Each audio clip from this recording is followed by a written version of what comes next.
Now, I'm gonna let you in on a little secret here. The hidden gem of Southeast Asia is not here. Bali is probably the most visited place in all of Southeast Asia, but there is a reason behind the madness, and I'm here to show you why you need to book your next ticket to Bali. My name is Christian LeBlanc, and I'm a travel vlogger from Canada. I've been making videos for the past 2 years across Southeast Asia, and I've probably spent about 3 months of it in Indonesia. Now, without further ado, let's hop into the video. Starting with number 10. Seminyak is probably the most developed part of Bali.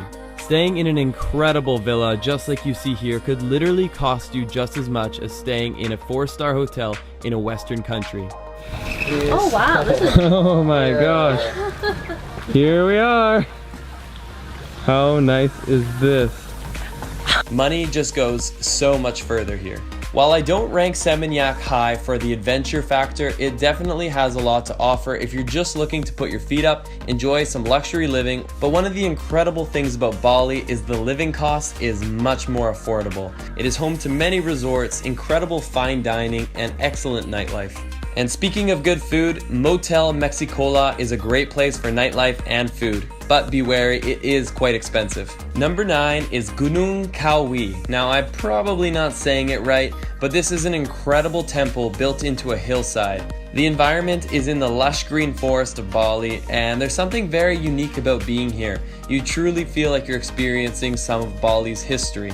The entire complex was actually built in the 11th century as a massive tombstone for the king and his family. The incredible tombstone is surrounded by a beautiful rice terrace. It's definitely worth exploring.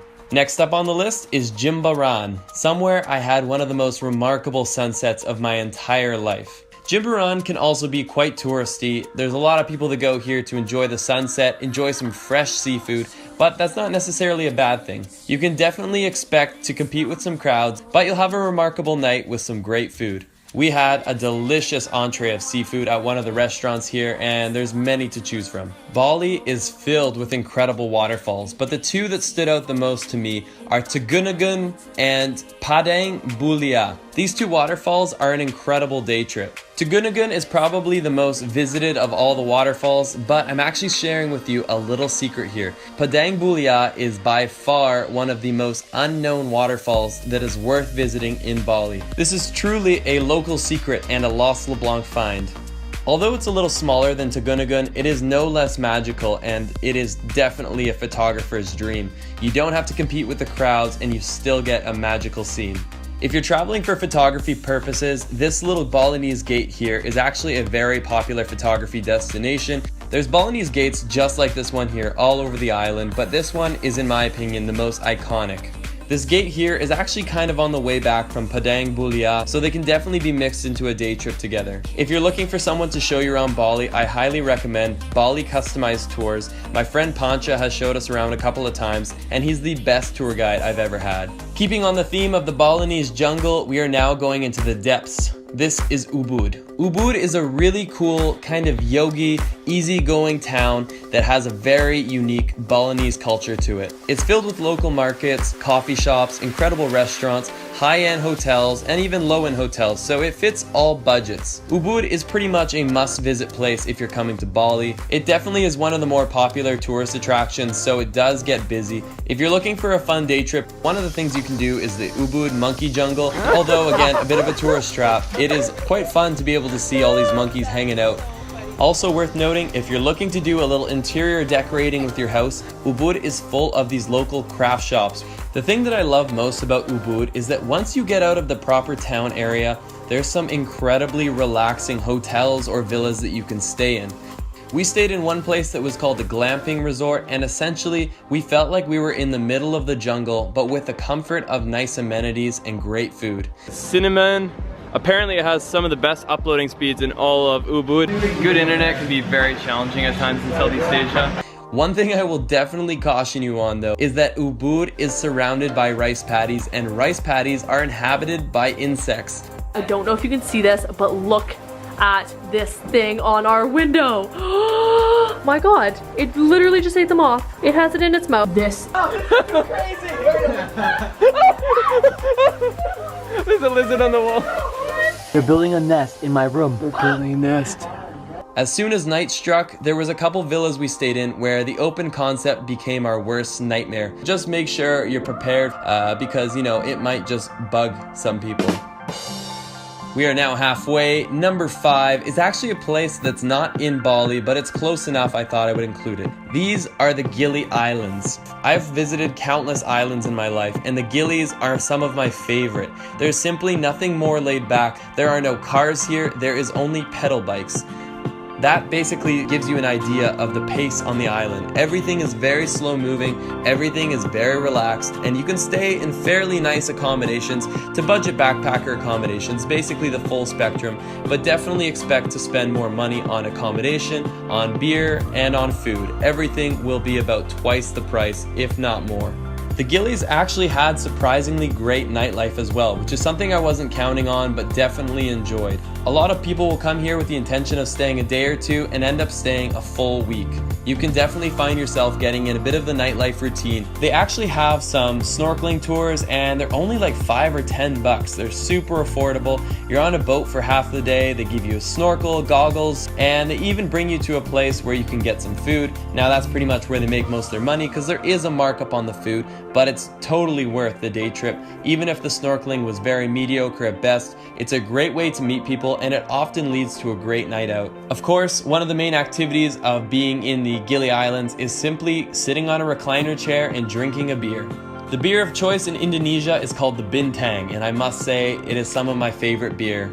Now, the next on the list is Kuta. And Kuta is actually a place that has very mixed reviews. Depending on who you talk to, some people will say they loved it, some people will say they hated it. Tons of people come here to party, get cheap food, cheap drinks. Essentially, it's the most westernized part of Bali, and it's pretty much the nightlife capital of the island. This is definitely a place that a lot of backpackers like to come, but there are high-end budget people that stay here in the nicer hotels and resorts. It has pretty much everything for every budget. If you're just wanting to get into surfing and you're looking for a great beginner's place, Kuta actually has a beach that's fantastic for that. The waves are very manageable and you can pretty much go down to the beach and rent a surfboard on any single given day. There's no security deposits, no insurance forms to fill out. You simply give a guy like $5, he lends you a surfboard and you're off. Now, if you're one of those people that need your Starbucks fix, you won't have a hard time finding one in Kuta because it has everything from Starbucks, McDonald's, and pretty much every other popular restaurant chain. Similar to Seminyak, I give it about a 0 on the adventure scale, but if you're just looking to chill out, enjoy an affordable cost of living from accommodation to food, then Kuta could be your place.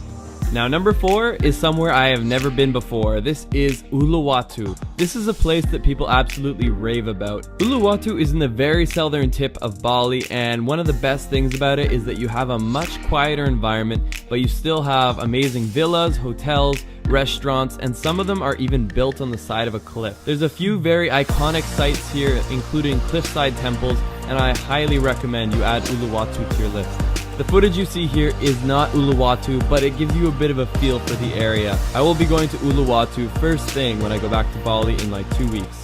Now, number 2 on the list is a place called Canggu, and Canggu, or Canggu, depending on how you want to pronounce it, is definitely one of my most favorite developed areas in Bali. It's not off the beaten path, but it has enough of a quiet side that you feel like you're outside of the busyness of Bali, and yet you have a nice surf town feel to it. There's a lot of surf shops because this is one of the best places to catch the great waves that hit Bali. I tried it as a beginner and I got destroyed, but I will not discourage you from trying it.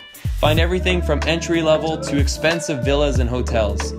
Similar to Ubud in a sense, it has kind of a laid back feel to it. It's very chilled out. It's the kind of place where you got those really hipstery, trendy coffee shops and restaurants and other beach town feels to it. If you're looking for what I believe is one of the best places to go out in Canggu, I went out to Old Man's, and yes, that sounds really weird, but that's probably the most popular and it's right near the ocean, so the after party normally becomes the beach.